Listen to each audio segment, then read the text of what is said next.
Préparez-vous pour une histoire qui vous coupera le souffle et vous fera remettre en question tout ce que vous pensiez savoir sur le destin et la famille. Il n'aurait jamais imaginé qu'en montant dans un taxi par cette nuit pluvieuse, le destin l'attendait avec un sourire narquois, prêt à démanteler le monde soigneusement construit qu'il avait érigé. À l'intérieur du taxi, le passé l'attendait sous les traits d'une femme qu'il n'avait jamais oubliée. Et dans ses bras, un enfant aux yeux identiques aux siens. Restez avec moi jusqu'à la fin, car ce n'est pas une simple histoire. C'est la meilleure que vous entendrez aujourd'hui. Plongeons-y. N'oubliez pas de liker, de vous abonner à notre chaîne et de commenter vos impressions tout au long de l'histoire. Votre engagement nous aide à vous offrir davantage de récits puissants. Arthur Sterling resserra sa prise sur le volant de sa Bentley Continental, attendant que le feu passe au vert. La circulation de Crestwood City à cette heure était infernale, mais il le remarquait à peine. Son esprit était accaparé par les détails de la fusion d'entreprises qu'il venait de conclure. 200 millions de dollars et 3 années de négociations avaient abouti aujourd'hui à sa signature sur un contrat qui doublerait la valeur de Sterling Capital. Il devrait être euphorique. Pourtant, en observant les passants traverser la rue, jeunes couples main dans la main, parents avec leurs enfants, personnes âgées profitant du soleil printanier, une sensation familière de vide s'installa dans sa poitrine. À 42 ans, Arthur avait tout. Une fortune parmi les plus importantes du pays. Des propriétés sur 3 continents. Un jet privé et une collection de voitures qui feraient pleurer tout passionné. Tout, sauf quelqu'un avec qui le partager. Le feu passa au vert et Arthur accéléra en direction du campus de l'université de Westwood.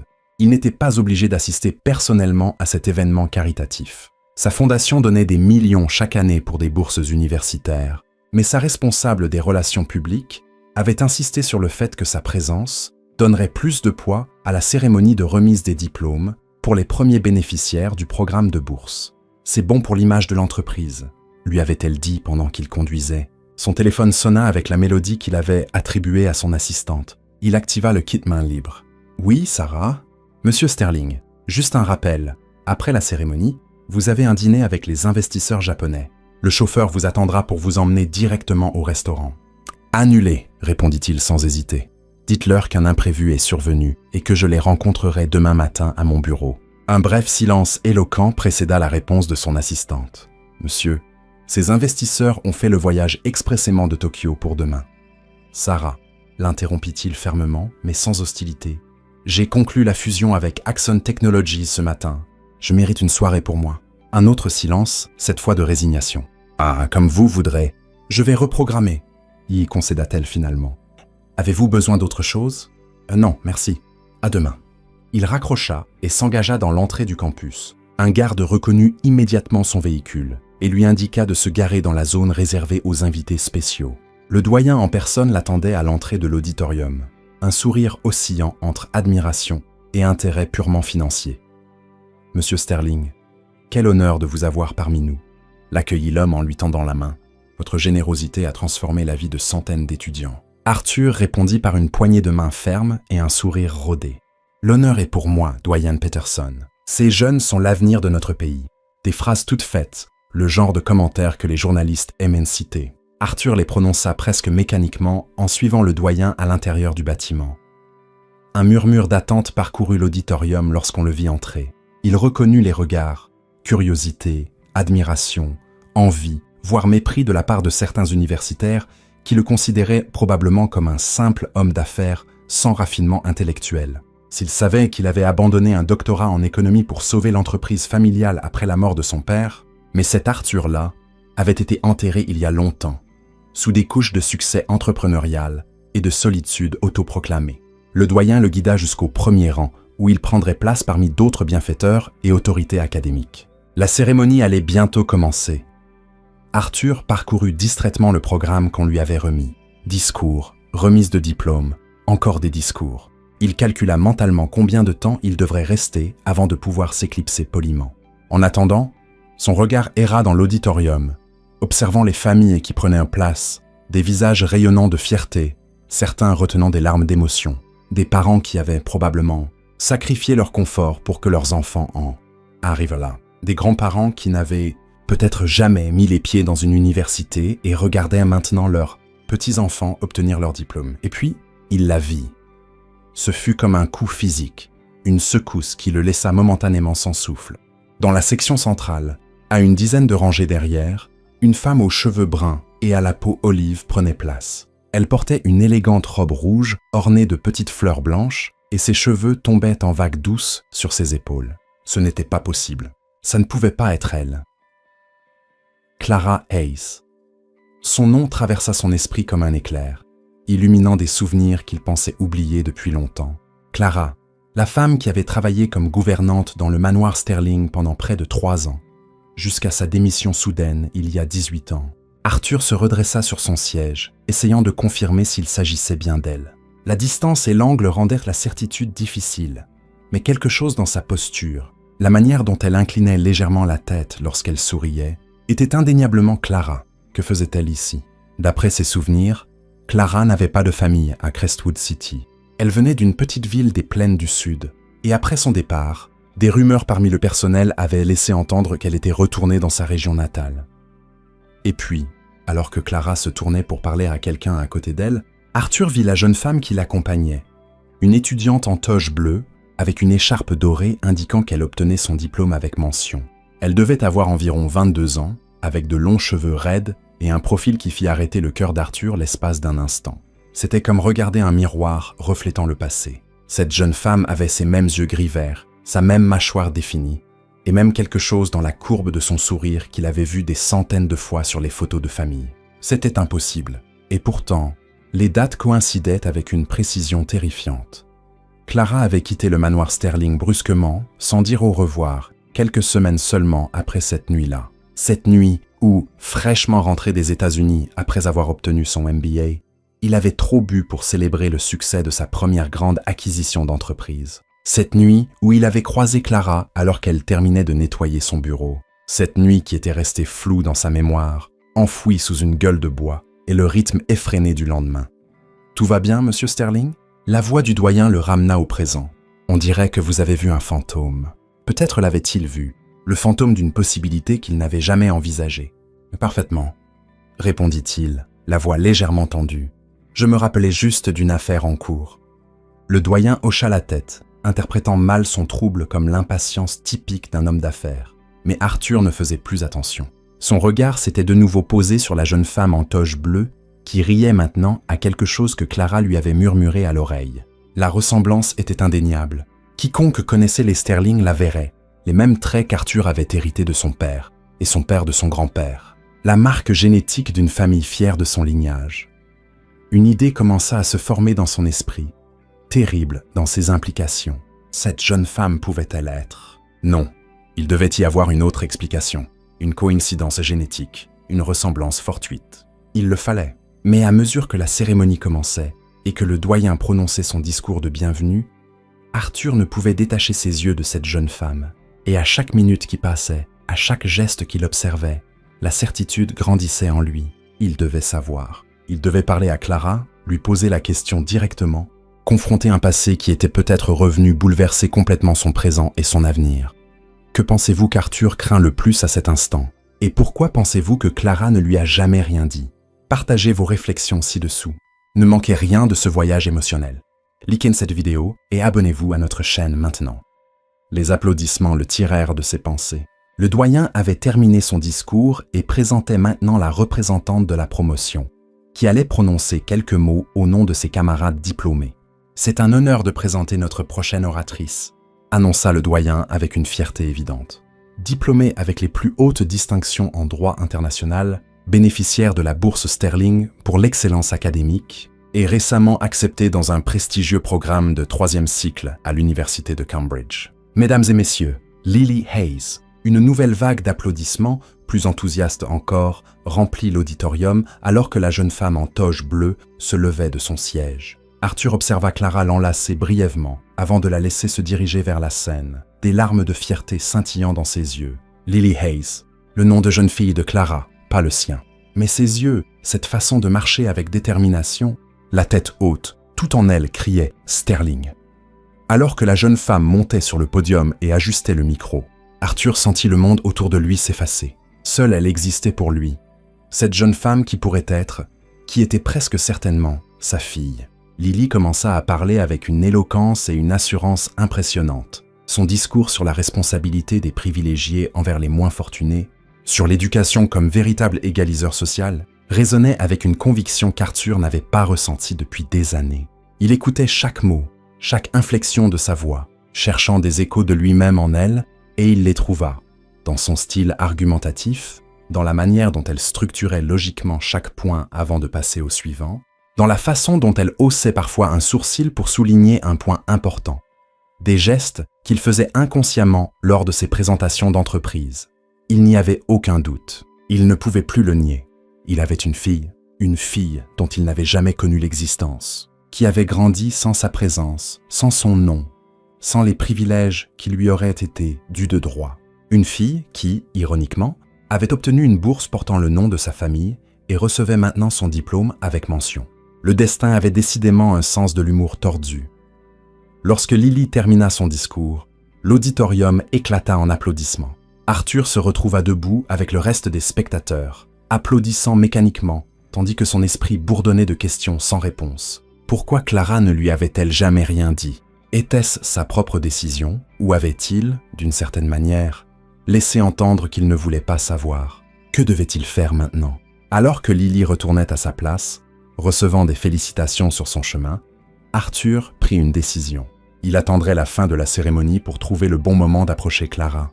Il avait besoin de réponses, mais il devait aussi être prudent. Il ne pouvait pas faire irruption dans la vie de cette jeune femme et bouleverser son monde avec des revendications de paternité. La cérémonie se poursuivit avec la remise des diplômes. Quand le nom de Lily Hayes fut appelé, Arthur la regarda monter sur scène à nouveau, cette fois pour recevoir son diplôme. Depuis son siège au premier rang, il pouvait la voir plus clairement. La ressemblance était encore plus frappante de près.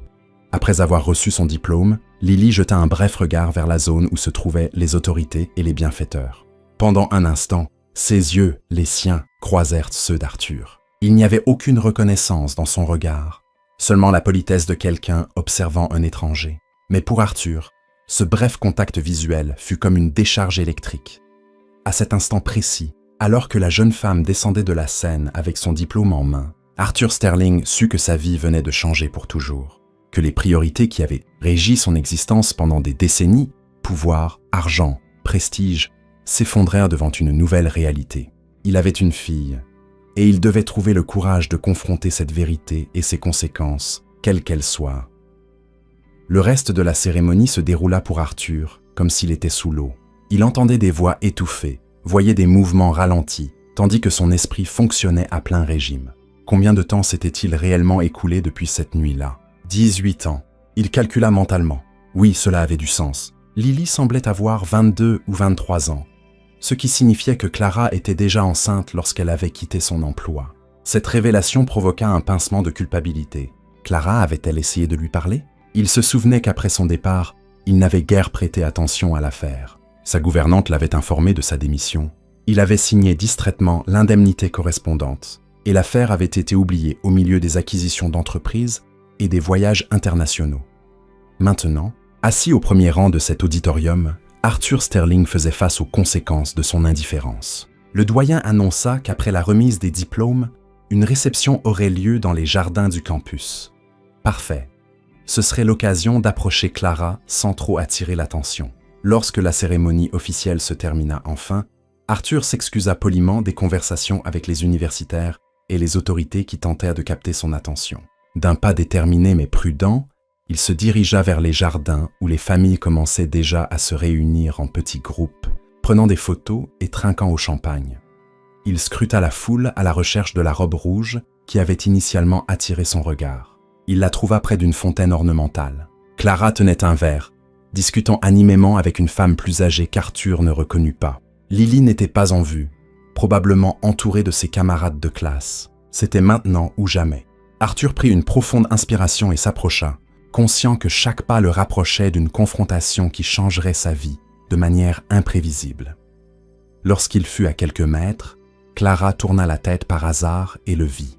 La reconnaissance fut instantanée. Ses yeux s'écarquillèrent de surprise, et Arthur put voir sa main se resserrer autour de son verre. La femme plus âgée à ses côtés remarqua le changement et lui demanda quelque chose qu'il n'entendit pas distinctement. Clara répondit sans quitter Arthur des yeux, et la femme s'excusa, les laissant seuls. Enfin, ils étaient face à face. « Monsieur Sterling », le salua-t-elle d'une voix contrôlée mais tendue. « Quelle surprise de vous voir ici !» Son accent régional s'était adouci avec les années, mais il était toujours là, comme une musique de fond dans ses mots. Arthur observa les changements sur son visage, les fines rides autour de ses yeux, une élégance et une assurance qu'elle n'avait pas lorsqu'elle travaillait chez lui. « Clara », répondit-il, surpris de la facilité avec laquelle son nom glissa sur ses lèvres, comme s'il l'avait prononcé hier et non il y a presque 2 décennies. Ça fait longtemps. Un silence inconfortable s'installa entre eux. Tant de questions sans réponse, tant de reproches possibles. Arthur décida d'aller droit au but. « Votre fille a prononcé un discours impressionnant. » Les yeux de Clara se plissèrent légèrement, l'évaluant. « Merci. Lily a toujours eu un don pour les mots. Elle a obtenu son diplôme avec mention en droit international et elle a aussi décroché une bourse pour Cambridge. Vous devez être très fière, dit Arthur. Clara hocha la tête, sans baisser sa garde. Je le suis. Elle a travaillé dur pour en arriver là. Arthur prit une inspiration, se préparant pour la question cruciale. Clara, je dois vous demander quelque chose. Lily... Il marqua une pause, cherchant les bons mots. La ressemblance est frappante. L'expression de Clara se durcit. Que voulez-vous, Arthur? Pourquoi m'approchez-vous maintenant, après tant d'années? La froideur dans son ton le surprit. Ce n'était pas la réaction à laquelle il s'attendait. Il avait anticipé de la peur, peut-être de la honte ou même des supplications, mais pas cette fermeté presque défiant. « Je ne savais pas. » « Ah !» répondit-il avec sincérité. « Jusqu'à aujourd'hui, quand je vous ai vus toutes les deux ensemble, il ne m'était jamais venu à l'esprit que je pouvais avoir... »« Ne le dites pas !» l'interrompit Clara d'un murmure ferme, jetant un regard autour d'eux pour s'assurer que personne n'écoutait. « Pas ici. C'est le jour de la remise de diplôme de Lily. Vous n'allez pas le gâcher avec ça. » Arthur ressentit une pointe d'irritation face à son ton impératif, mais il se retint. Elle avait raison. Ce n'était ni le moment ni l'endroit. Bien sûr. Chi concéda-t-il. « Je suis désolé. Je ne voulais pas m'immiscer dans sa célébration. Mais nous devons parler, Clara, en privé. »« Si Lily est... » commença-t-il, mais elle le coupa. « Elle ne l'est pas, » dit-elle fermement. Arthur la fixa, incrédule. « Clara, je l'ai vue. Elle a mes yeux, mon profil, la façon dont elle hausse un sourcil quand elle fait un point important. Vous ne pouvez pas le nier. » Clara détourna le regard un instant, et ce geste révéla à Arthur tout ce qu'il avait besoin de savoir. « Laissez-nous tranquilles, » dit-elle enfin, baissant la voix. « Nous nous en sommes très bien sortis sans vous pendant 22 ans. Nous n'avons pas besoin que vous apparaissiez maintenant pour compliquer nos vies. »« Alors, vous l'admettez » insista Arthur. « So as mafia. » Clara le regarda avec un mélange de résignation et de défi. « Qu'est-ce que ça change, ce que je dis? Vous avez déjà décidé ce que vous voulez croire. J'ai le droit de connaître la vérité. »« Un droit ?» Clara laissa échapper un rire bref et amer. « Qu'est-ce que vous savez des droits quand il s'agit de Lily? Vous n'étiez pas là quand elle est née prématurée, quand les médecins ne savaient pas si elle survivrait. Vous n'étiez pas là pendant les nuits blanches, les maladies infantiles, ses premiers pas, ses cauchemars. Vous n'avez pas aidé à payer les factures quand nous avions à peine de quoi joindre les 2 bouts. Vous n'étiez pas à son récital de piano ni aux réunions scolaires. Et maintenant, vous venez parler de droit ?» Chaque mot était comme un coup porté à Arthur. Il imagina brièvement toutes ces scènes que Clara décrivait. Un bébé fragile dans une couveuse, une petite fille pleurant au milieu de la nuit, une adolescente jouant du piano. Des moments qu'il ne pourrait jamais rattraper. « Je n'étais au courant de rien de tout cela, Clara, » me dit-il doucement. « Si je vous l'avais dit, qu'auriez-vous fait ?» l'interrompit-elle. « Épouser la gouvernante? Ou peut-être m'auriez-vous offert de l'argent pour disparaître discrètement, en préservant l'honneur des Sterling ?» L'accusation implicite le piqua au vif, surtout parce qu'il ne pouvait pas nier avec certitude qu'il aurait pu réagir ainsi à l'époque. L'Arthur de 24 ans, ambitieux et soucieux de son image, aurait peut-être considéré la grossesse d'une employée comme un désagrément à régler, non comme une vie à accueillir. « Je ne sais pas, » admit-il honnêtement, « mais j'aurais mérité d'avoir la chance de décider. J'aurais mérité de savoir que j'avais une fille. » Clara sembla se calmer légèrement face à sa sincérité. « Ah, peut-être » concéda-t-elle. « Mais on ne peut pas changer le passé, Arthur. Ce qui est fait est fait. Lily a grandi sans père et elle a prospéré. Elle est brillante, compatissante et forte. Elle n'a pas besoin que son monde s'écroule maintenant. Je ne veux pas faire s'écrouler son monde, » protesta Arthur. « Je veux juste la connaître, savoir qui elle est, peut-être l'aider d'une manière ou d'une autre. » Clara esquissa un sourire ironique. « L'aider? Vous l'avez déjà fait sans le savoir. Votre fondation lui a octroyé la bourse qui lui a permis d'étudier à Westwood. Il y a une certaine justice poétique là-dedans, vous ne trouvez pas? Arthur n'avait pas envisagé cette ironie. Son argent avait financé l'éducation de sa propre fille sans qu'il le sache. Le destin avait décidément un sens de l'humour particulier. « Clara, s'il vous plaît, » insista-t-il, « donnez-moi une chance. Nous pouvons faire cela calmement, à votre rythme. Je n'ai pas l'intention de faire irruption dans sa vie et de tout bouleverser. Je veux juste avoir l'opportunité de rattraper un peu du temps perdu. » Clara l'étudia en silence, comme si elle évaluait la sincérité de ses paroles. Enfin, elle sortit une carte de son sac et la lui tendit. « Mon numéro !» Nan expliqua-t-elle. « Appelez-moi dans quelques jours, quand l'euphorie de la remise des diplômes sera retombée. Nous parlerons alors. » Arthur prit la carte, sentant qu'il s'agissait d'une petite victoire. Au moins, elle n'avait pas catégoriquement rejeté la possibilité d'un dialogue futur. « Merci », dit-il en glissant la carte dans la poche intérieure de sa veste. « Je vous appellerai. » À cet instant, il vit Lily s'approcher d'eux, entourée d'amis qui riaient et discutaient avec animation. La jeune femme, toujours en toge bleue mais sans la toque, semblait rayonner de bonheur. Arthur sentit une boule se former dans sa gorge en la voyant de près, confirmant ce qu'il savait déjà. Elle était indéniablement sa fille. « Je dois y aller », dit Clara précipitamment. « Pas un mot de tout cela à Lily, compris? Pas aujourd'hui, promettez-le-moi. »« Je promets », assura-t-il. Clara hocha brièvement la tête et se tourna pour accueillir sa fille avec une étreinte. Arthur s'éloigna discrètement, se fondant dans la foule avant que Lily ne puisse remarquer sa présence. En marchant vers la sortie du campus, il ressentit un étrange mélange d'émotions.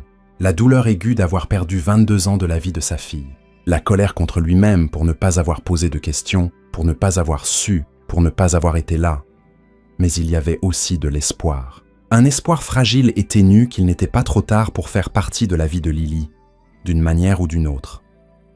Son téléphone vibra. C'était Sarah, son assistante. « Monsieur Sterling, les investisseurs japonais ont accepté de reprogrammer le dîner pour demain. Dois-je envoyer la voiture pour vous récupérer ?» Arthur jeta un dernier regard en arrière. Au loin, il pouvait voir Clara et Lily rire ensemble, entourés d'amis et de collègues, célébrant la réussite de la jeune femme. Une scène parfaite à laquelle il n'avait pas contribué. « Non, Sarah, » répondit-il. « Je conduirai moi-même. J'ai besoin de réfléchir. » En se dirigeant vers sa Bentley, Arthur Sterling comprit que, pour la première fois depuis de nombreuses années, il avait quelque chose de plus important que des contrats de plusieurs millions de dollars ou des fusions d'entreprises. Il avait une raison de repenser toute sa vie. Il avait une fille, et d'une manière ou d'une autre, il devait trouver un moyen de l'approcher sans détruire ce que Clara avait construit avec tant d'efforts. Compte tenu de la profonde prise de conscience d'Arthur et de l'ouverture prudente de Clara, quels défis anticipez-vous dans leur cheminement pour reconstruire leur relation? Et quel rôle Lily jouera-t-elle dans ce processus? Partagez vos réflexions ci-dessous. Ne manquez pas les développements puissants. Likez cette vidéo et abonnez-vous à notre chaîne pour en savoir plus. Les 2 semaines suivantes passèrent pour Arthur Sterling comme un étrange mélange de routine professionnelle et d'introspection profonde. Le matin, il dirigeait des réunions, signait des contrats et prenait des décisions affectant des milliers d'employés.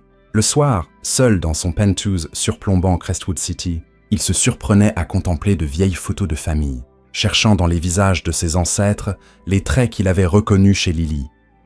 Plus d'une fois, il avait sorti la carte de Clara de son portefeuille, observant le numéro écrit d'une écriture soignée et décidée. Plus d'une fois, il avait été sur le point d'appeler. Mais quelque chose l'arrêtait. Que dirait-il exactement? Comment pouvait-il condenser 22 ans d'absence en une conversation téléphonique? 5 jours après la remise des diplômes, il se décida enfin. C'était un dimanche après-midi, un moment où il supposait que Clara serait chez elle et non à son travail, quel qu'il soit. Il réalisa qu'il n'avait aucune idée de ce qu'elle faisait maintenant. Il composa le numéro, ressentant une étrange nervosité qu'il n'avait pas connue depuis son adolescence. Après 3 sonneries, il entendit sa voix. « Bonjour Clara, c'est Arthur Sterling. » Un bref silence à l'autre bout de la ligne, juste assez de temps pour qu'elle réalise qui appelait. « Je pensais que vous n'appelleriez peut-être pas, » répondit-elle enfin. « Je vous avais dit que je le ferais, » dit-il, notant une certaine raideur dans sa propre voix. « Pouvons-nous nous rencontrer pour parler ?» Un autre silence, plus long cette fois. Arthur attendit, sachant que forcer la situation ne ferait qu'empirer les choses. « Demain, » dit Clara finalement. « Lily a des cours toute la journée et j'ai l'après-midi libre. Nous pouvons nous retrouver au Willow Café, près des jardins de Central Park, à 16h. » Le Willow Café, répéta-t-il, quelque peu surpris par le choix d'un lieu si public. C'est un endroit neutre, Nandi expliqua-t-elle, comme si elle lisait dans ses pensées. Et ce n'est pas près de chez nous, donc il y a moins de risque de croiser quelqu'un que Lily connaît. Arthur comprit. Clara était prudente, protégeant sa fille de potentielles rumeurs ou rencontres fortuites. D'accord, y accepta-t-il. Je serai là à 16h. Une dernière chose, Arthur, ajouta-t-elle d'un ton sans appel. Venez seul. Il fut surpris par la requête. Clara pensait-elle vraiment qu'il viendrait avec des avocats à leur première rencontre? Bien sûr, répondit-il quelque peu vexé. C'est une affaire personnelle, pas professionnelle. Bien, dit-elle. Et après une pause, alors, à demain. L'appel se termina avant qu'Arthur ne puisse dire au revoir. Il posa le téléphone sur la table basse et se dirigea vers la fenêtre de son penthouse. Crestwood City s'étendait devant lui, une ville qu'il connaissait intimement depuis la distance privilégiée des hauteurs, mais dans laquelle deux personnes existaient désormais, bouleversant complètement sa perception du monde. Quelque part parmi ces milliers de lumières qui commençaient à s'allumer au crépuscule, se trouvaient Clara et Lily, sa fille. Il peinait encore à saisir cette réalité. À 15h30 le lendemain après-midi, Arthur était déjà assis à une table discrète du Willow Café. Il avait décidé d'arriver en avance pour se familiariser avec l'endroit et peut-être calmer ses nerfs. C'était un établissement élégant mais sans ostentation, avec une ambiance rétro évoquant les anciens cafés du Crestwood City du milieu du XXe siècle. Murs couleur crème, bois poli, miroirs encadrés de bronze et un comptoir en marbre dominant un côté.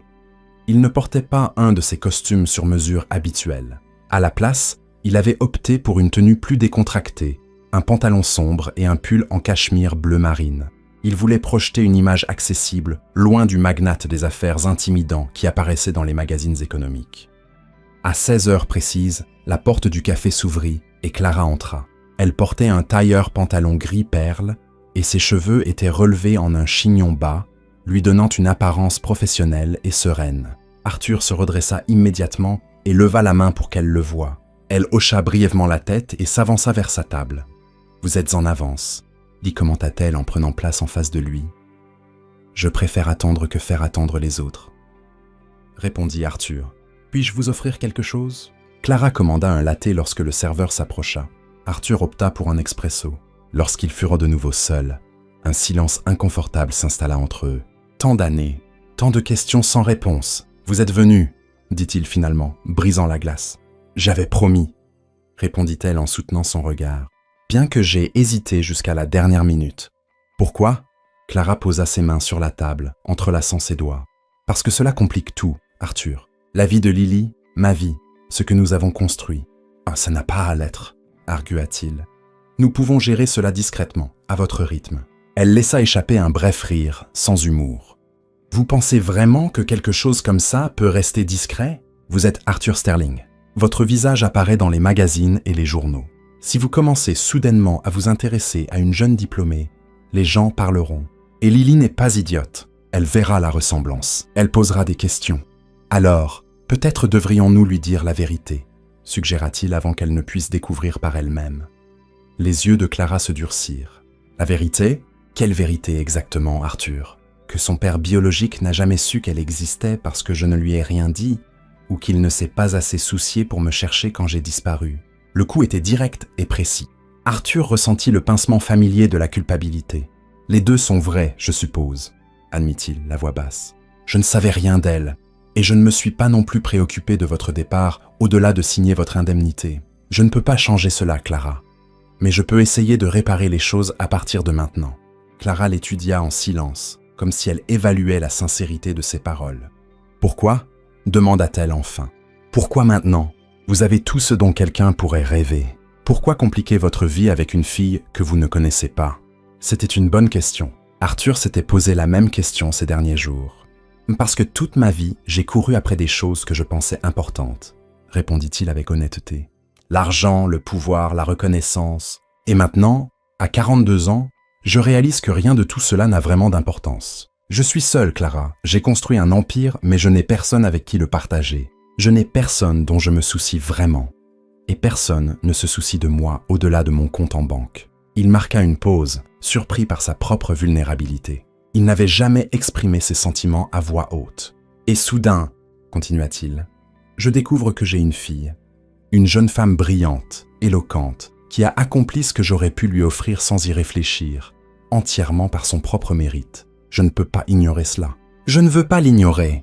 Clara sembla considérer ses paroles alors que le serveur apportait leur café et les laissait de nouveau seuls. « Et que comptez-vous faire exactement » demanda-t-elle en remuant son café distraitement. « Qu'attendez-vous de tout cela ?»« Je ne sais pas, » admet Arthur. « Je n'ai jamais été père, je ne sais pas comment l'être. Je sais juste que je veux la connaître, savoir qui elle est, peut-être l'aider d'une manière ou d'une autre si elle me le permet. »« Lily n'a pas besoin de votre argent, » dit Clara fermement. « J'ai veillé à ce qu'elle ne manque jamais de l'essentiel. Je ne parle pas seulement d'argent, » clarifia-t-il. « Elle a du talent, de l'ambition. Si elle s'intéresse au droit international, j'ai des contacts qui pourraient lui être utiles. Je connais des gens à Cambridge, où elle va étudier. » Clara le regarda avec scepticisme. « Et que lui diriez-vous ? Bonjour, je suis un ami de ta mère qui veut, par hasard, t'aider dans ta carrière ?» Arthur soupira. Elle avait raison, bien sûr. Toute approche serait suspecte sans une explication claire. Que sait-elle de son père ? Demanda-t-il finalement. Clara baissa les yeux sur sa tasse. Le minimum. Que nous nous sommes rencontrés quand je travaillais à Crestwood City, que c'était une relation brève et qu'il n'a jamais su pour la grossesse parce que j'ai décidé de ne rien lui dire. Est-ce qu'elle me déteste ? Non, répondit Clara en secouant la tête. On ne peut pas détester quelqu'un qui n'existe pas dans votre vie. Pendant longtemps, elle n'a même pas posé de questions sur vous. Elle avait son grand-père maternel, qui a été comme un père pour elle jusqu'à son décès il y a 5 ans. Plus tard, quand elle a commencé à poser des questions plus précises, je lui ai dit la vérité, que vous aviez été quelqu'un d'important pour moi pendant un court moment, mais que nos mondes étaient trop différents. Lui avez-vous dit mon nom ?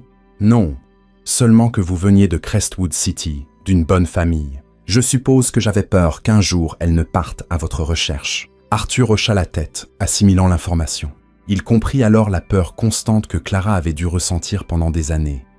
Que sa fille découvre la vérité, qu'elle cherche à le contacter, qu'il la rejette, ou pire, qu'il essaie d'une manière ou d'une autre de la lui enlever. « Je n'aurais jamais fait ça, Clara, » dit-il doucement, devinant ses pensées. « Je n'aurais jamais essayé de vous la prendre. »« Je ne sais pas, » répondit-elle avec sincérité. « Ah, je ne vous connaissais pas assez pour prendre ce risque. Vous étiez le fils du maître de maison, un jeune homme ambitieux avec un avenir brillant. Moi, j'étais juste la fille qui nettoyait vos chambres. Qu'aurait-il pu se passer si j'étais venu vous annoncer que j'étais enceinte? M'auriez-vous seulement cru? » La question resta suspendue entre eux, lourde d'implications douloureuses. Arthur voulait répondre oui, qu'il l'aurait cru, qu'il aurait assumé ses responsabilités. Mais il ne pouvait pas mentir. Il ignorait comment l'Arthur de 24 ans aurait réagi à une telle nouvelle. « Que voulez-vous faire maintenant ?» demanda-t-il enfin, orientant subtilement la conversation. « Comment allons-nous procéder ?» Clara le fixa, comme si elle prenait une décision importante. « J'ai besoin de temps, » dit-elle finalement, « pour réfléchir, pour décider comment et quand parler à Lily. Cela va changer sa vie. Comprenez-vous ? Tout ce qu'elle croit savoir sur elle-même, sur ses origines. Je comprends, acquiesça Arthur. Nous prendrons tout le temps nécessaire. Et j'ai besoin de votre parole, ajouta Clara avec intensité. Votre parole que vous respecterez mes décisions à ce sujet. Que vous n'essayerez pas de la contacter de votre propre chef. Que vous ne la chercherez pas sur les réseaux sociaux. Que vous ne la suivrez pas. Vous avez ma parole, y promit Arthur sans hésiter. Nous ferons cela à votre manière, Clara. Vous êtes celle qui l'a élevée pendant 22 ans. J'ai confiance en votre jugement. Une lueur de surprise traversa le visage de Clara à ces derniers mots. Peut-être ne s'attendait-elle pas à ce que le puissant Arthur Sterling abandonne si facilement le contrôle de la situation. « D'accord, » dit-elle enfin. « Je lui parlerai après ses examens finaux, dans 2 semaines. » Arthur hocha la tête, ressentant un mélange de soulagement et d'anticipation. 2 semaines ? Après 22 ans d'absence inconsciente, il pouvait bien attendre 2 semaines de plus. « Merci Clara, » dit-il sincèrement, « de me donner cette chance. » Elle termina son café et posa la tasse sur la soucoupe avec un léger tintement. « Je ne le fais pas pour vous, » précisa-t-elle. « Je le fais pour Lily, parce qu'elle mérite de connaître la vérité sur ses origines, et parce que, malgré tout, je crois qu'elle a le droit de décider si elle veut ou non vous connaître. » Arthur comprit. Il n'attendait ni gratitude ni pardon, seulement une chance. « Je sais, » répondit-il, « et je l'apprécie quand même. » Quand Clara se leva pour partir, Arthur remarqua pour la première fois une lueur de vulnérabilité dans ses yeux, un écho de la jeune femme qu'elle était il y a 22 ans. Je l'aime plus que tout au monde, Arthur, dit-elle doucement. Elle est toute ma vie. S'il vous plaît, ne lui faites pas de mal. Et sur ces mots, elle s'éloigna, laissant à Arthur la promesse implicite de protéger la seule chose véritablement précieuse pour Clara, le cœur de la fille qu'ils partageaient tous les deux. Quel impact profond pensez-vous que cette conversation et la promesse d'Arthur auront sur son caractère et ses actions futures? Partagez vos prédictions dans les commentaires. Ne manquez pas la conclusion émouvante de cette incroyable histoire. Likez cette vidéo et abonnez-vous à notre chaîne maintenant. Les 2 semaines suivantes furent pour Arthur un exercice de patience qu'il n'avait jamais pratiqué auparavant. L'homme habitué à ce que tout se passe selon ses ordres se retrouvait désormais soumis au rythme des autres. C'était une sensation étrange, presque humiliante, mais aussi révélatrice. Pour se distraire, il se plongea dans le travail avec une intensité renouvelée. La fusion avec Axon Technologies exigeait des restructurations complexes, des licenciements stratégiques, des réaffectations de personnel, des décisions difficiles qu'il prenait habituellement avec la froideur calculée d'un homme d'affaires prospère. Mais maintenant, chaque fois qu'il signait un licenciement, il se demandait si cette personne avait des enfants. Si quelqu'un dépendait de ce salaire pour payer des frais de scolarité, des manuels, un avenir. Pour la première fois de sa carrière, Arthur Sterling commença à voir des visages derrière les chiffres, des vies derrière les coupes budgétaires. Sarah appela-t-il son assistante un après-midi alors qu'il examinait la liste de licenciements proposés par les ressources humaines. Combien cela nous coûterait-il de mettre en place un programme de réemploi pour le personnel que nous laissons partir? La femme le regarda avec surprise. En 8 ans à son service, il n'avait jamais montré une telle préoccupation pour les employés licenciés après une acquisition. « Il faudrait que je fasse les calculs, monsieur, » répondit-elle, professionnelle comme toujours. « Mais ce serait un investissement considérable. »« Faites-le, » ordonna Arthur. « Et je veux aussi un rapport sur le nombre de ces employés qui ont des enfants en âge d'aller à l'université. Pourrions-nous élargir le programme de bourse pour les inclure ?» Le regard de Sarah reflétait une perplexité à peine voilée, mais elle hocha la tête sans poser de questions. Ce n'était pas son rôle de remettre en question les décisions du patron, aussi inhabituelle soit-elle. Lorsqu'il fut seul, Arthur s'adossa à son fauteuil en cuir italien et contempla la vue panoramique de Crestwood City depuis son bureau au 30e étage. Que lui arrivait-il? Depuis quand se souciait-il du sort d'employé qu'il ne connaissait même pas? La réponse lui vint avec une clarté limpide. Depuis qu'il avait découvert qu'il avait une fille, depuis qu'il avait appris qu'il existait dans ce monde une personne qui portait son sang, qui partageait ses gènes, qui aurait pu grandir sous sa protection, mais qui, au lieu de cela, avait dû tracer son propre chemin sans les avantages que son nom aurait pu lui offrir. Cette pensée lui causa un pincement de culpabilité, immédiatement suivi d'une autre émotion, moins familière, la fierté. Lily avait obtenu son diplôme avec mention, avait décroché une bourse prestigieuse, avait été acceptée à l'université de Cambridge, et tout cela sans l'influence des Sterling, sans les portes que son argent aurait pu ouvrir. Peut-être aurait-elle pu accomplir davantage avec ses ressources, mais il y avait quelque chose d'admirable dans ce que Clara et Lily avaient réalisé seules. 18 jours après la remise des diplômes, 18 jours exactement depuis qu'il avait vu sa fille pour la première fois, Arthur reçut un message de Clara. « Je lui parlerai aujourd'hui. Je vous appellerai demain. » Ces 10 mots le plongèrent dans un état de nervosité qu'il ne se souvenait pas avoir jamais ressenti. Cette nuit-là, il dormit à peine, imaginant des scénarios, des réactions, des possibilités. Comment Lily prendrait-elle la nouvelle? Ressentirait-elle de la curiosité, de la colère, de l'indifférence? Voudrait-elle le rencontrer? Ou, au contraire, refuserait-elle tout contact? Le lendemain passa avec une lenteur exaspérante. Arthur annula 2 réunions importantes, incapable de se concentrer sur autre chose que l'appel en attente. À la tombée du crépuscule, alors qu'il commençait à craindre que Clara ait changé d'avis, son téléphone personnel sonna. « Clara !» répondit-il immédiatement, sans attendre la 2e sonnerie. « Arthur !» Sa voix semblait fatiguée. « J'ai parlé à Lily. » Une pause qui lui sembla éternelle. « Et ?» demanda-t-il enfin, incapable de contenir son anxiété. « Comment l'a-t-elle pris ?» Clara soupira à l'autre bout du fil. Comme prévu. Surprise, confusion, un peu de colère contre moi pour lui avoir caché si longtemps. Elle a besoin de temps pour assimiler l'information. Lui avez-vous dit exactement qui je suis? Oui, je lui ai tout dit. Que je travaillais chez vous, comment nous nous sommes rencontrés, pourquoi j'ai décidé de ne pas vous parler de la grossesse. Je lui ai montré quelques vieilles photos que j'avais gardées pour qu'elle puisse voir la ressemblance par elle-même. Arthur sentit une boule se former dans sa gorge. Des images d'un passé qu'il ne connaissait pas. Des moments perdus, irrécupérables. Et a-t-elle dit quelque chose à propos de moi? À propos d'une rencontre? Une autre pause. Elle a besoin de temps, Arthur, répondit Clara enfin. C'est beaucoup à encaisser. Découvrir que son père biologique est l'un des hommes les plus riches d'Espagne n'est pas une nouvelle banale. Je comprends, dit-il, bien que sa déception transparaît dans sa voix. Bien sûr, elle a besoin de temps. Clara hésita un instant. Elle a posé des questions sur vous. Qui êtes-vous vraiment, au-delà de ce qu'on lit dans les journaux économiques? Je pense qu'elle est en train d'assimiler l'idée. Une étincelle d'espoir s'alluma dans la poitrine d'Arthur. C'est une bonne chose, non? C'est naturel, nuança Clara. De la curiosité. Ne vous faites pas trop d'illusions pour l'instant.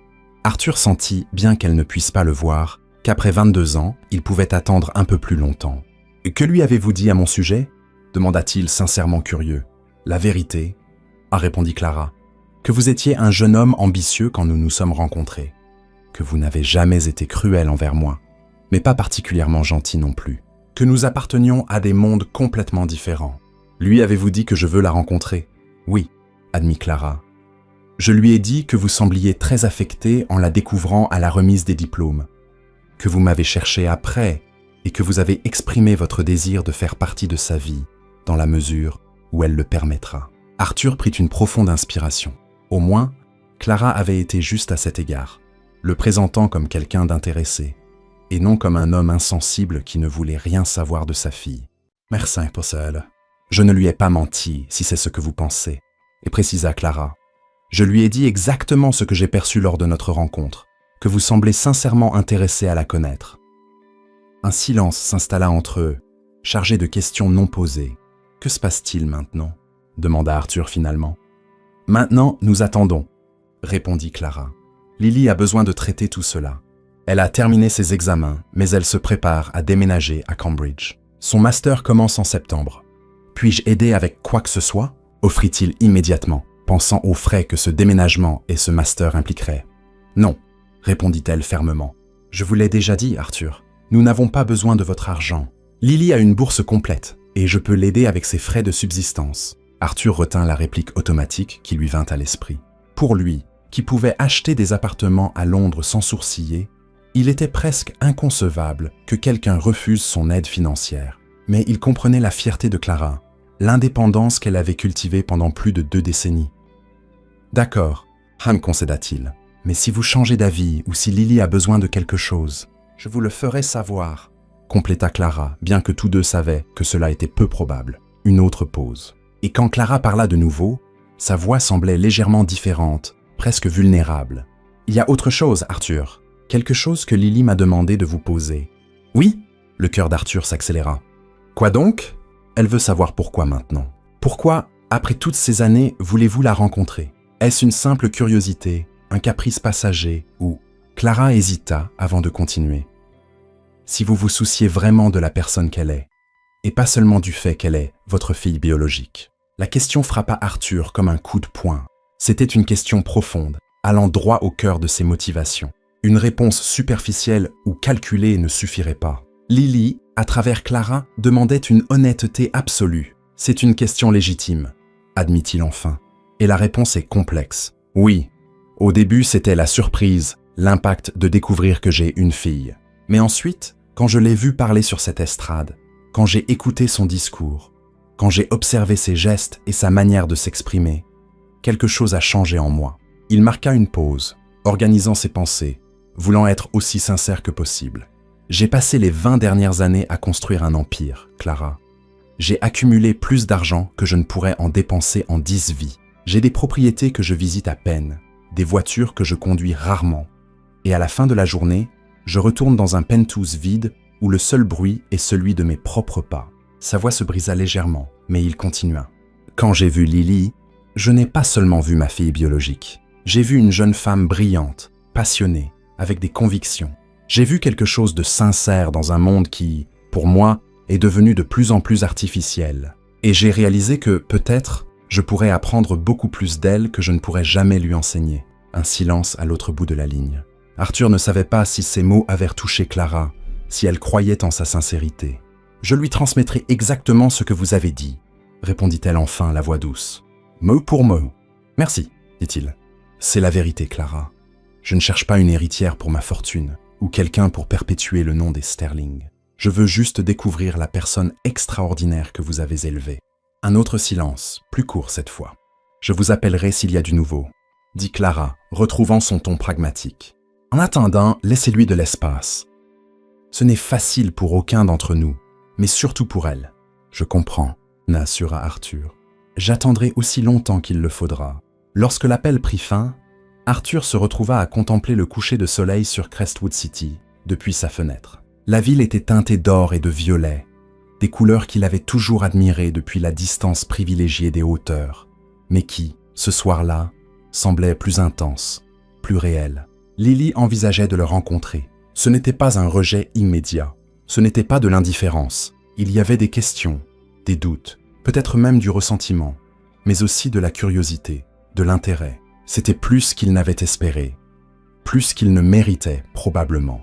Pour la première fois depuis longtemps, Arthur Sterling ressentit quelque chose qui ressemblait à de l'espoir. Et avec cette émotion inhabituelle qui lui réchauffait la poitrine, il réalisa qu'il ne pouvait plus imaginer un avenir où Lily ne ferait pas partie de sa vie d'une manière ou d'une autre. Quoi qu'il arrive, l'existence de cette jeune femme avait changé quelque chose de fondamental en lui.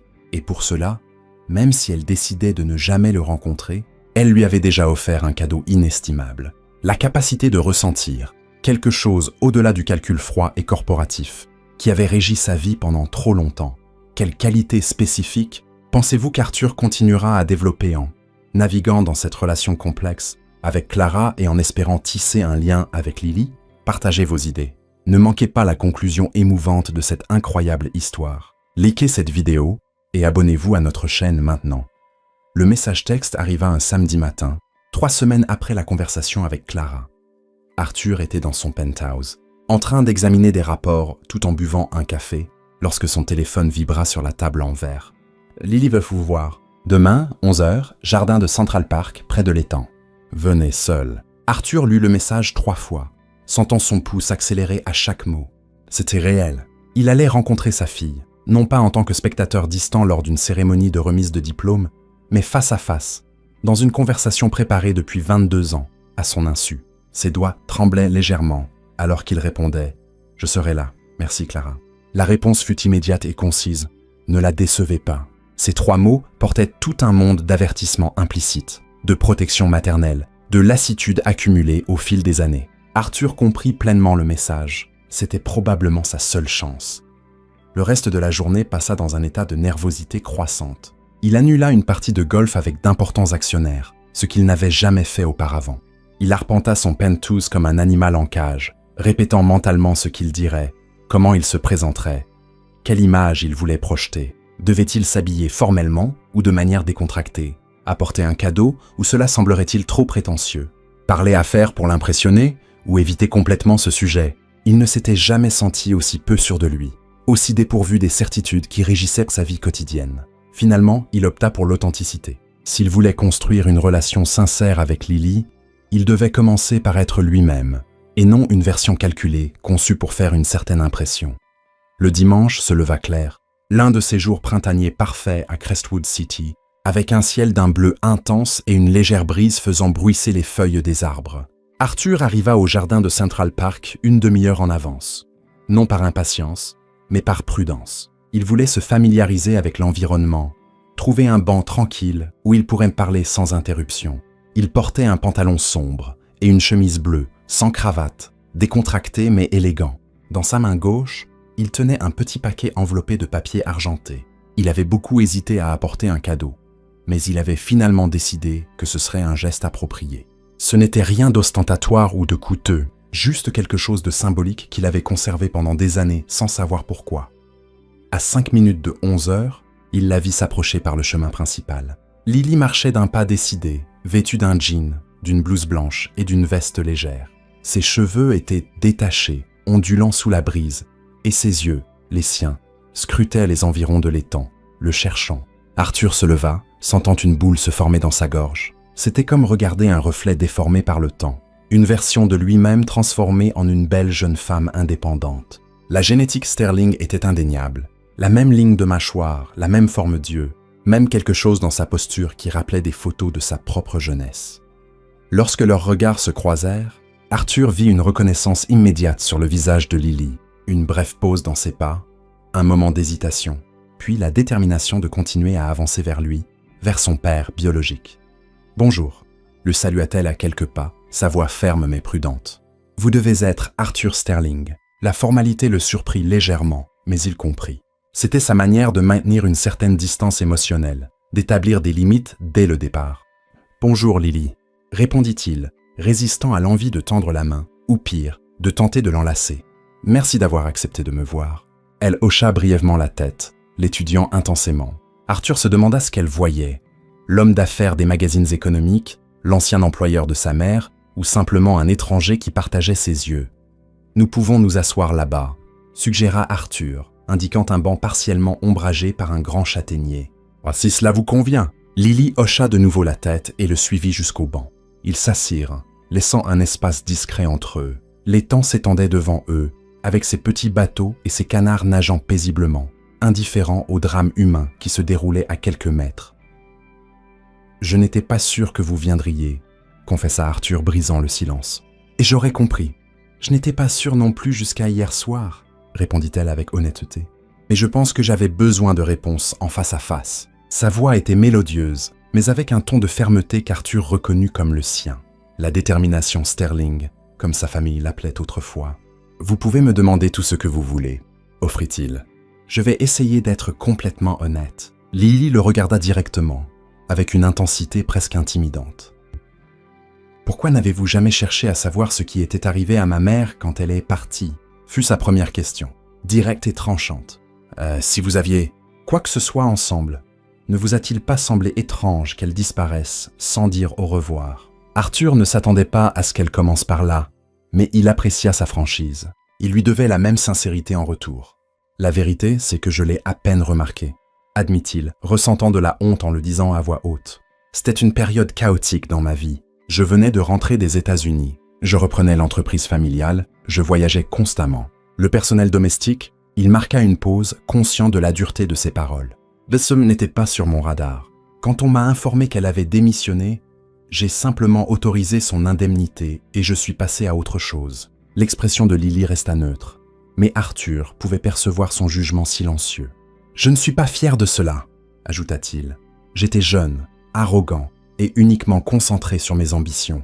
Ce n'est pas une excuse, juste une explication. » Lily hocha lentement la tête, assimilant ses paroles. « Ma mère dit que vous n'avez jamais su pour la grossesse, » continua-t-elle. « Qu'elle a décidé de ne pas vous en informer.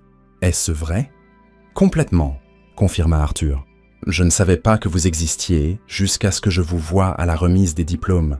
La ressemblance physique, c'était comme me regarder dans un miroir du passé. » Un bref sourire traversa le visage de Lily. « Oui, tout le monde dit que j'ai le regard Sterling. Maintenant, je comprends pourquoi. » Arthur ressentit une étrange chaleur en entendant cette reconnaissance de leur lien, même superficiel. « Est-ce que cela vous dérange ?» demanda Lily soudainement. « Que je porte le nom de Hayes au lieu de Sterling ?» La question le prit par surprise. Il n'avait jamais envisagé la chose sous cet angle. « Non », répondit-il avec sincérité. « Clara vous a élevé seule contre vent et marée. Vous méritez de porter son nom avec fierté. » Quelque chose changea subtilement dans l'expression de Lily, comme si cette réponse avait abattu une petite barrière. « Qu'attendez-vous exactement de moi, monsieur Sterling ?» demanda-t-elle, allant droit au cœur du sujet. « Je sais que vous n'avez pas d'autres enfants. Cherchez-vous une héritière pour votre fortune? Quelqu'un pour perpétuer l'héritage familial? Ou est-ce une simple curiosité face à une découverte tardive ?» Arthur prit une profonde inspiration. C'était la même question que Clara lui avait transmise, mais l'entendre directement de Lily, avec ce mélange de vulnérabilité et de défi, exigeait une réponse encore plus honnête. « Ce que je veux, c'est vous connaître, Lily, » dit-il doucement. « Pas comme mon héritière, pas comme celle qui perpétuera le nom Sterling, mais comme la personne que vous êtes, celle que Clara a élevée et qui a accompli tant de choses par son propre mérite. » Il marqua une pause, choisissant soigneusement ces mots suivants. « Oh, je ne peux pas rattraper les 22 ans que j'ai perdus. Je ne peux pas prétendre être un père alors que je n'ai été présent pour aucun moment important de votre vie. Mais peut-être que nous pouvons construire quelque chose de nouveau. Une relation basée sur le présent et non sur le passé. Lily l'observa en silence, comme si elle évaluait la sincérité de ses paroles. Enfin, son regard se posa sur le petit paquet qu'Arthur tenait encore dans sa main. « Qu'est-ce que c'est » demanda-t-elle. Arthur baissa les yeux sur le paquet argenté, comme s'il venait de se souvenir de son existence. « C'est un petit cadeau » répondit-il, le lui tendant avec une certaine timidité. « Ce n'est rien d'ostentatoire, je le promets, juste quelque chose que je pense que vous devriez avoir. » Lily hésita un instant avant de l'accepter. Elle déballa soigneusement le papier, révélant une petite boîte en velours bleu. En l'ouvrant, elle découvrit une montre de poche en argent ancienne. Sur le couvercle extérieur était gravé l'écusson des Sterling. À l'intérieur, une inscription. « Le temps perdu ne revient jamais. Le temps à venir est à vous pour le façonner avec amour. » Votre grand-père. C'était celle de mon père, s'expliqua Arthur tandis que Lily examinait la montre. Il me l'a donnée quand j'ai eu 18 ans. J'ai toujours pensé qu'un jour je la transmettrais à mon fils ou à ma fille. C'est une tradition familiale. Lily passa ses doigts sur la gravure, visiblement émue malgré ses efforts pour rester composée. « C'est magnifique », admit-elle doucement. « Mais je ne peux pas l'accepter. C'est un héritage familial trop précieux. Elle vous revient de droit, » insista Arthur doucement. « Vous êtes une Sterling, Lily, même si vous ne portez pas le nom. Le sang de mon père, votre grand-père, coule dans vos veines. Il aurait été fier de vous connaître. » Quelque chose scintilla dans les yeux de Lily, une émotion qu'elle tenta de retenir. « Je ne sais même pas qui il était, » dit-elle avec un léger tremblement dans la voix. « Je ne sais rien de cette partie de ma famille. » « Il s'appelait Robert, » répondit Arthur, sentant une boule se former dans sa gorge en parlant de son père. C'était un homme juste, travailleur. Il a construit Sterling Capital de toutes pièces, avec des principes solides. Il aimait la musique classique, surtout Vivaldi, et il avait votre sourire. Une larme solitaire coula sur la joue de Lily. Elle l'essuya rapidement, comme gênée par ce moment de vulnérabilité. « Il y a beaucoup d'histoires, » continua Arthur doucement. « Beaucoup de photos. Si un jour vous voulez découvrir cette partie de votre histoire, je serai heureux de la partager avec vous. » Lily referma la boîte de la montre et la serra légèrement dans sa main, comme si elle prenait une décision importante. « Je vais y réfléchir, » dit-elle enfin. « Merci pour le cadeau. Il a du sens. » Arthur hocha la tête, comprenant que ce petit objet avait accompli ce qu'un millier de mots n'auraient pas pu faire. Établir un premier pont entre eux, une reconnaissance tangible de leur lien biologique. « Je dois y aller, » annonça Lily en se levant. « J'ai beaucoup à faire avant mon départ pour Cambridge. »« Bien sûr, » répondit Arthur, se levant à son tour. « Quand partez-vous »« Dans 3 semaines. » Arthur hocha la tête, calculant mentalement le peu de temps qu'il restait. « Pensez-vous » commença-t-il, hésitant. « Pensez-vous que nous pourrions nous revoir avant votre départ ?» Lily le regarda, tenant toujours la boîte de la montre dans sa main. « Peut-être, » répondit-elle. Et dans ce petit mot, Arthur trouva plus d'espoir qu'il n'en avait ressenti depuis des années. « Je vous donne mon numéro. Vous pouvez m'envoyer un message. » Ils échangèrent leur numéro sous le soleil printanier des jardins de Central Park, entourés de familles passant leur dimanche, inconscientes du drame qui se déroulait silencieusement sur ce banc. « À bientôt, monsieur Sterling. » dit Lily en reculant d'un pas. « Arthur, » corrigea-t-il doucement. « Vous pouvez m'appeler Arthur. » Elle esquissa un sourire presque imperceptible. « À bientôt, Arthur. » Et tandis qu'il la regardait s'éloigner par le même chemin qu'elle avait emprunté à son arrivée, Arthur Sterling comprit qu'il venait de vivre le moment le plus important de sa vie.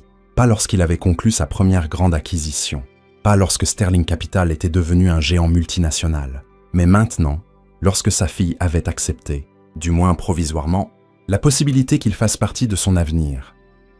Que pensez-vous que sera le plus grand défi pour Arthur et Lily alors qu'ils tentent de construire une relation à partir de zéro après 22 ans de temps manqué? Partagez vos réflexions ci-dessous. Ne manquez pas la conclusion émouvante de cette incroyable histoire. Likez cette vidéo et abonnez-vous à notre chaîne maintenant.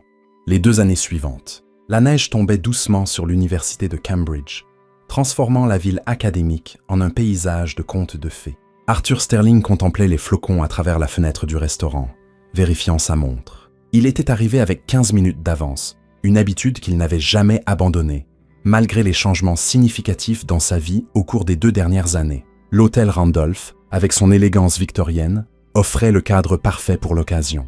Arthur avait réservé une table discrète, à l'écart de l'agitation, où ils pourraient converser tranquillement. C'était, après tout, un jour spécial. La porte du restaurant s'ouvrit, laissant entrer une bourrasque d'air froid. Et Lily apparut, enveloppée dans un manteau rouge, le nez légèrement rougi par le froid. Arthur se leva immédiatement, ressentant la même fierté et l'émotion qui l'envahissait chaque fois qu'il voyait sa fille. « Joyeux anniversaire, Lily !» la salua-t-il lorsqu'elle atteignit la table, se penchant pour l'embrasser sur la joue, un geste qui, après des mois, était devenu naturel pour eux deux. « Merci, papa », répondit-elle avec un sourire, en levant son manteau avant de s'asseoir. Arthur ressentait toujours une chaleur inattendue chaque fois qu'il entendait ce mot « papa ». Cela faisait seulement 8 mois que Lily avait commencé à l'appeler ainsi, lors d'une visite à Crestwood City où ils avaient exploré ensemble le Musée national d'art. Cela avait été spontané, naturel et avait marqué un tournant dans leur relation. « Comment s'est passé l'examen ?» demanda-t-il alors que le serveur apportait 2 coupes de champagne qu'il avait précommandées. « Brutal », répondit Lily avec une grimace amusée. « Mais je pense que je m'en suis bien sorti. Le professeur Davis est exigeant mais juste. Je suis sûr que tu as brillé », affirma Arthur avec conviction. « Tu as l'intelligence des Sterling et la ténacité de ta mère. » Lily sourit à la mention de Clara. La relation entre eux trois avait évolué de manière surprenante au cours de ces 2 années. D'une tension initiale, elle était passée à une dynamique respectueuse, puis à une sorte d'amitié prudente mais sincère. « À quelle heure arrive maman ?» demanda Lily, consultant sa propre montre, celle qu'Arthur lui avait offerte ce jour-là dans le parc, qu'elle avait fait adapter pour la porter au poignet. « Son vol atterrit à 16 heures, répondit Arthur. « J'ai envoyé une voiture la chercher à Heathrow. Elle sera là pour le dîner. » C'était la première fois que Clara visitait Cambridge depuis que Lily avait commencé ses études. Au cours de la première année, c'était Arthur qui s'était déplacé régulièrement, construisant progressivement sa relation avec sa fille, tout en respectant scrupuleusement les limites établies par Lily et Clara. Le serveur leur tendit les menus et se retira discrètement. Arthur observa sa fille alors qu'elle étudiait les options avec la même concentration qu'elle appliquait à tout. Ses cheveux étaient relevés en une queue de cheval haute, mettant en valeur les traits qu'elle avait hérités de lui. La ligne de la mâchoire, la forme des yeux, mais son expressivité, sa chaleur. Tout cela venait de Clara. « J'ai quelque chose pour toi », dit Arthur lorsqu'ils eurent passé commande. Un cadeau d'anniversaire. Il sortit une enveloppe de la poche intérieure de sa veste et la tendit à Lily. Elle la regarda avec curiosité avant de l'ouvrir. À l'intérieur se trouvait une lettre officielle portant l'entête de la Fondation Sterling pour l'éducation. Ses yeux parcoururent rapidement le document, s'écarquillant d'étonnement à mesure qu'elle en comprenait le contenu. « C'est sérieux ?» demanda-t-elle, levant les yeux stupéfaite. « Une bourse complète pour des étudiants en droit international, à mon nom ?» Arthur hocha la tête, savourant sa surprise. « La bourse Lily Hayes pour l'excellence en droit international », confirma-t-il. « Elle financera intégralement les études de 5 étudiants talentueux mais défavorisés chaque année. Tu feras partie du comité de sélection, si tu le souhaites. » Lily relut le document, visiblement émue. « Mais pourquoi mon nom ?» demanda-t-elle enfin. « Ça ne devrait pas être la bourse Sterling ?» Arthur secoua la tête. « C'est ton héritage, Lily. Ton nom, ton mérite. Je voulais que ce soit un hommage à tout ce que tu as accompli par toi-même, avec le soutien de ta mère, avant que je n'apparaisse dans ta vie. » Les yeux de Lily se remplirent de larmes. Elle posa le document sur la table et prit la main de son père. « Merci », dit-elle simplement. « C'est le plus beau cadeau que tu pouvais me faire. » Arthur serra doucement sa main, ressentant ce lien qui s'était développé entre eux, lentement, mais solidement, comme un arbre profondément enraciné. « Il y a autre chose, » s'y ajouta-t-il, hésitant. « Quelque chose dont je voulais discuter avec toi. » Lily le regarda avec curiosité. « J'ai réfléchi, » continua Arthur, « à changer le nom de l'entreprise, de Sterling Capital à Sterling Hayes. » La surprise sur le visage de Lily était évidente. « Sterling Hayes », répéta-t-elle, comme si elle avait besoin de l'entendre à nouveau pour y croire. « C'est l'héritage de ma famille, l'œuvre de ma vie, » dit-il simplement. « Et maintenant, c'est aussi une partie de ton histoire. Je ne te suggère pas de rejoindre l'entreprise si tu ne le veux pas. Ton chemin t'appartient. Mais je veux que le monde sache que je suis aussi fier d'être un Sterling que d'être lié au Hayes. » Lily resta silencieuse un moment, assimilant ses paroles. « En as-tu parlé à maman ?» demanda-t-elle enfin. « Je voulais d'abord avoir ton avis, » would admit Arthur. « Mais oui, j'ai l'intention de consulter Clara également. Son nom, son héritage, méritent aussi d'être reconnus. » Leurs plats arrivèrent, interrompant momentanément la conversation. Lorsqu'ils furent de nouveau seuls, Lily parla avec une maturité qui surprenait toujours Arthur. « Ces 2 années ont été inattendues, dit-elle, choisissant soigneusement ses mots.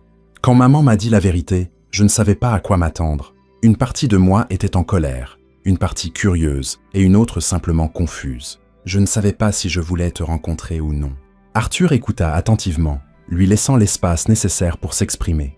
« Mais je suis contente de t'avoir donné cette chance, » Guy continua-t-elle. « De nous être donné cette chance, ça n'a pas été facile. Il y a eu des moments gênants, des malentendus, même quelques disputes sérieuses. Arthur se souvenait particulièrement d'une dispute animée concernant ses politiques commerciales en Amérique latine, où la vision idéaliste de Lily s'était heurtée de plein fouet à son pragmatisme d'homme d'affaires. Paradoxalement, cette confrontation honnête avait renforcé leur relation. « Mais nous avons construit quelque chose de précieux », conclut Lily avec un sourire. « Quelque chose de réel. Ce n'est pas la relation père-fille typique, mais c'est la nôtre. C'est plus que je ne méritais, » répondit Arthur sincèrement. Et bien plus que ce à quoi je m'attendais ce jour-là dans le parc. Ils trinquèrent avec leur champagne, célébrant non seulement l'anniversaire de Lily, mais aussi le chemin parcouru, les barrières brisées, les ponts construits. « Alors, qu'en penses-tu » demanda Arthur, revenant au sujet. Sterling Hayes. Lily réfléchit à la proposition un moment de plus. « J'aime ça, » décida-t-elle enfin. « C'est un symbole d'union, pas seulement une fusion. 2 noms, 2 histoires coexistantes avec une importance égale. » Arthur ressentit une bouffée de fierté. Sa fille trouvait toujours les mots justes, l'essence des choses. Le repas se déroula avec des conversations sur les études de Lily, les changements dans l'entreprise d'Arthur, de plus en plus orientés vers la responsabilité sociale sous l'influence subtile de sa fille, et des anecdotes partagées des derniers mois. Alors que le dessert touchait à sa fin, Arthur consulta sa montre. « Nous devrions y aller, dit-il. Le vol de ta mère va bientôt atterrir, et je veux être à l'hôtel quand elle arrivera. » Il régla l'addition, et ils quittèrent le restaurant ensemble, s'aventurant dans les rues enneigées de Cambridge. Ils marchèrent dans un silence confortable jusqu'à l'endroit où Arthur avait garé sa voiture. « Tu sais ce qui est le plus curieux ?»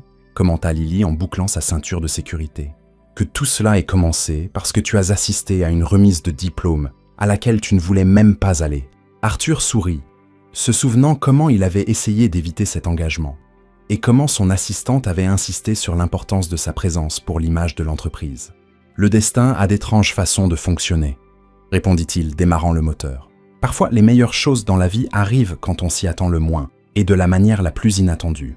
Comme un millionnaire qui voit son ancienne gouvernante à une remise de diplôme avec une jeune femme qui lui ressemble, » taquina Lily, citant ce qui était devenu une sorte de blague privée entre eux. Arthur rit, reconnaissant pour la capacité de sa fille à trouver de l'humour même dans les circonstances les plus complexes. « Et dire que tout a changé quand j'ai décidé de m'approcher, » ajouta-t-il, lui jetant un regard affectueux avant de se concentrer sur la route. Quelques heures plus tard, Arthur observa de loin la réunion entre Clara et Lily dans le hall de l'hôtel. L'expression de pur bonheur sur le visage de Clara alors qu'elle enlaçait sa fille lui rappela pourquoi il avait valu la peine de respecter ses conditions, d'avancer à son rythme, d'accepter ses limites pendant ces 2 années. Lorsque Clara s'approcha enfin pour le saluer, Arthur remarqua quelque chose de différent dans son regard. La méfiance initiale avait cédé la place à une sorte d'acceptation prudente, et maintenant, il détectait autre chose. De la gratitude, peut-être même de l'affection. « Arthur », le salua-t-elle avec un léger sourire. « Lily m'a parlé de la bourse. C'est un geste magnifique. »« C'était le moins que je puisse faire, » répondit-il. « Elle est extraordinaire, Clara, et c'est grâce à vous. » Une légère rougeur colora les joues de Clara. Elle détourna le regard avec modestie. « Nous avons réservé une table au restaurant de l'hôtel pour le dîner, » continua Arthur. « Mais d'abord, il y a quelque chose dont je voulais discuter avec vous, une idée concernant l'entreprise. » Alors que tous 3 se dirigèrent vers l'ascenseur, Arthur ressentit un profond sentiment de plénitude. Ce n'était pas la famille conventionnelle qu'il avait vaguement imaginée dans sa jeunesse. C'était quelque chose de différent, d'unique, construit sur des bases complexes mais solides. Le respect mutuel, l'honnêteté durement gagnée et un amour qui avait fleuri lentement, comme une plante résiliente, trouvant son chemin à travers les fissures de l'asphalte. Sterling et Hayes, 2 noms, 2 histoires unies par une jeune femme qui avait hérité du meilleur des 2 mondes. Et tandis que la neige continuait de tomber sur la ville universitaire, Arthur Sterling comprit qu'après une vie passée à courir après le succès, il avait enfin trouvé quelque chose d'infiniment plus précieux, le bonheur d'être partie prenante de quelque chose de plus grand que lui. Une famille, imparfaite et extraordinaire, qui avait commencé par une rencontre fortuite, à une remise de diplôme, où un millionnaire avait vu son ancienne gouvernante avec une jeune femme qui lui ressemblait, et, contre toute attente, avait décidé de s'approcher. Quel est, selon vous, l'héritage durable du parcours d'Arthur, Clara et Lily? Et quel message sur la famille et les chemins non conventionnels ce parcours transmet-il? Partagez vos réflexions dans les commentaires ci-dessous.